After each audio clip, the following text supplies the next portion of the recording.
know, Larry, look at this room, pretty impressive. The ceiling here is 25 feet from the peak down to the floor. And the homeowners are saying that they think that's the reason they're having trouble keeping it nice and comfortable in the summertime. And so they want to replace their central air conditioning system. And let's walk through that process, whether you're in a house with a large room like this or just a 1,200 square foot ranch with 8-foot ceilings.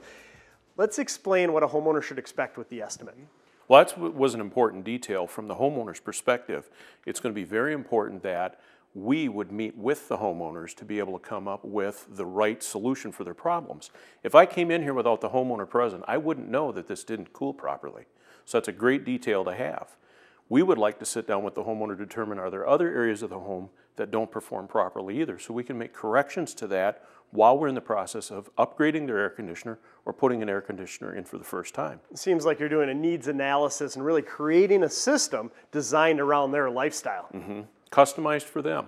The other important thing is if the homeowner's made any changes, in the case this is going to be a replacement, have they made any upgrades to the home that we would need to take into consideration for sizing requirements? What type of upgrades are you talking about that can affect an air conditioning performance? Well, if they would have upgraded windows, doors, re-insulated, all those types of things change the thermal performance of the home.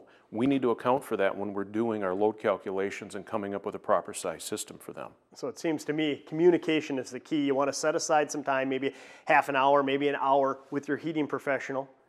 Even when you're replacing just the central air conditioning system, because no matter how trivial some of these factors might seem to the homeowner, they're very important in designing the right system. It's even as important as when we're out there, what temperature do they maintain in the summertime? Somebody might like it 78 degrees, somebody might want it 72. That makes a huge difference in how we have to design the system for their particular needs. And when the contractor is on site, what specifically are you looking for? Do you take a wall of windows like this? Does this create any challenges? Sure, this wall of windows is going to create a huge challenge, and that's the important thing. What direction does it face? How much sun is going to be shining in? In this particular case, from what you described, this faces east. So it's really going to be a morning load, and then from there it'll be fine the rest of the day. And then over here they have a sunroom, which is on the south side, and as beautiful as it is, I bet it really heats up or has the potential to heat up in the summer. Sure, this is a huge difference in exposure.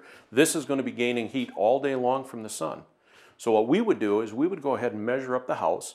We would look at the glass load through the windows, be able to take those calculations and put them into a program to size the system specifically for their needs. So would it be possible to design a system that keeps it the same temperature as the adjacent rooms, even though it's gaining all this heat? It's possible, but it's going to be a challenge because of the amount of solar gain they're getting in this room. And then I see that since they're replacing the air conditioning system here, they actually have high and low returns, and those are very important. Very important. In this case, being it's a change out, they already have that, but if it was a new air conditioning install that a home never had before, this is something we would want to look at potentially adding if we could get into the wall space to do that for them. So the system would operate much better with the high-low returns in those cases. Yeah, and if that's the case, you want to make sure from the homeowner standpoint, you communicate with your contractor and understand the importance and how they operate. Sure. Okay, so my contractor walks around, collects all this data. What should I expect in return as the homeowner?